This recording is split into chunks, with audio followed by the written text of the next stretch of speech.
The Canadian Mennonite University Guitar Ensemble is recognized for its precision of playing, its vibrant rhythmic delivery, and expressively nuanced musicianship. 5 members of the ensemble have joined me in the Diamond Lane for a holiday 107 Live performance. And now from our studios in downtown Winnipeg, it's time for 107 Live.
The music of Peter Ilyich Tchaikovsky, The Dance of the Sugar Plum Fairies, performed by the CMU Guitar Ensemble. Welcome, everybody. That was really, really great. Thanks so much for doing that. I want to begin by getting each of you to introduce yourselves, if you wouldn't mind. Let me just man the mic here for a second. I'm Jordan Riley. I am in year 4 now at Canadian Mennonite University, studying Bachelor of Music with a concentration in education. Nice. All right, let's swing the mic. I'm Adam Stowes. I am in my second year at CMU, and I'm just doing a Bachelor of Music. Hi, I'm Valerie Gerard, and I'm a retired domestic engineer, Ah. among other things, and just happened to have the pleasure to become acquainted with Willie Wiebe a little while back, and have the pleasure of hanging out with these guys in the ensemble. Yeah, making some music together. It Yes, sounded absolutely. great. Hi, I'm Jamie Terpstra. I'm in my first year at CMU, and I'm in a Bachelor of Music and hoping to get into musical therapy. Oh, sweet. I'm Hillary Lyons. I'm in my 4th year of a Bachelor of Music in organ performance. Oh, sweet. And we're going to welcome Willie Wiebe over here to the microphone for a second, director of the CMU Guitar Ensemble. Hey, Willie, welcome to Classic 107. Thank you very much. Well, it's a real pleasure to have you here, and especially to have all the players here.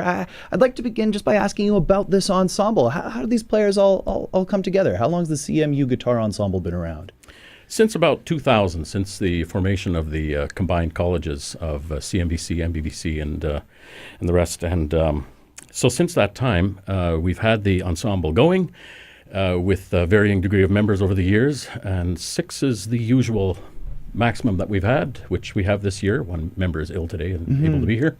Well, what is it about this size of ensemble that works really, really well? Like I was curious about that as well, in terms of just how numbers can go up and down. There's choirs that have sung with that have grown, or maybe they've been smaller in a chamber ensemble. What is it about this size that makes things manageable?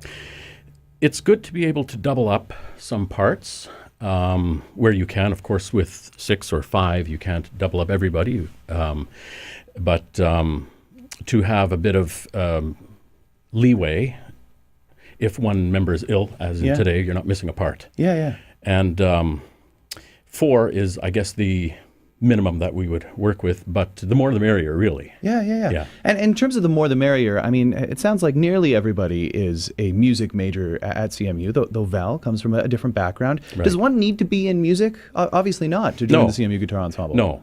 Now, everybody here, they'd have to be at a certain level Of to course. be able to join the ensemble in the first place. But in Val's case, she was taking lessons years ago and raised her chops at the time and decided to join the ensemble, which was great. Yeah, and so it's an audition ensemble then. It is. Oh, Yeah. well, I mean, so we just heard a really lovely rendition of the Dance of the Sugar Plum Fairies, really dancing over the fretboard there. It's Right. really lovely stuff. Well, what type of music do you guys typically perform? Anything. Anything.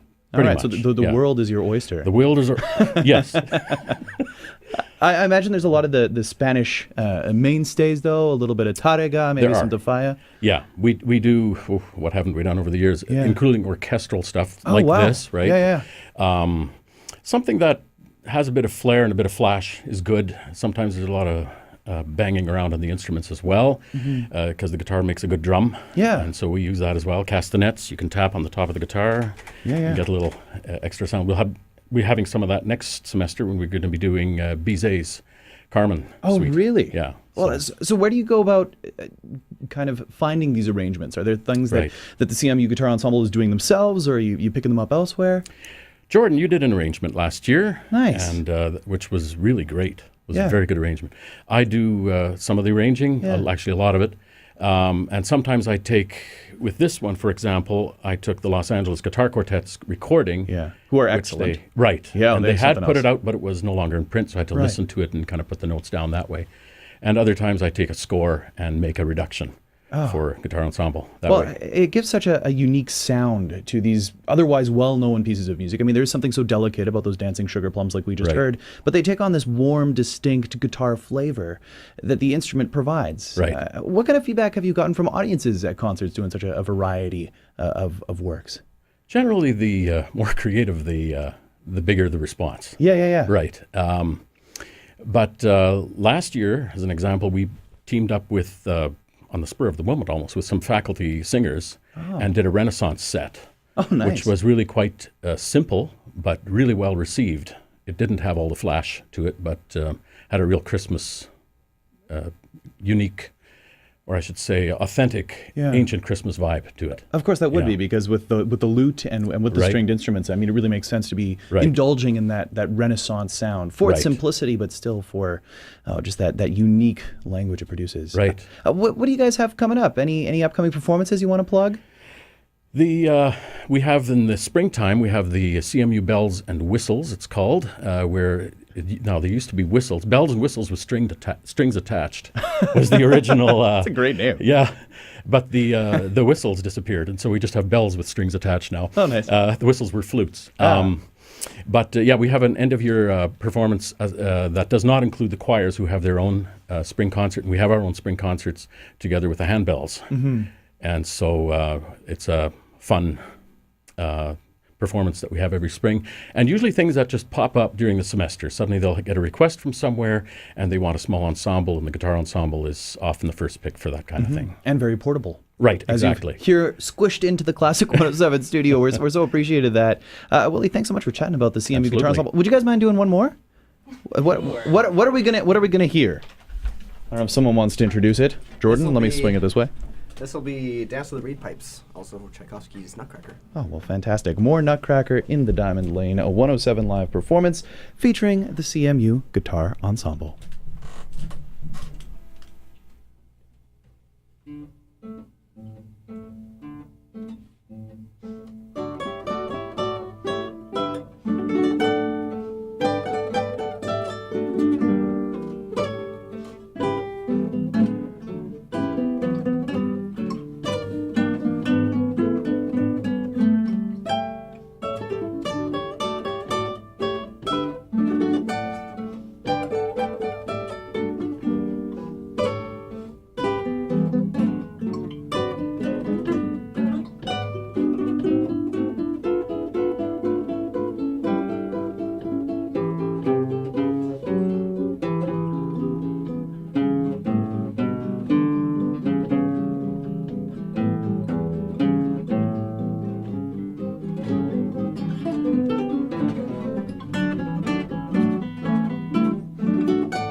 From our studios in downtown Winnipeg, you've been listening to 107 Live, Classic 107's intimate concert series, the soundtrack for your life.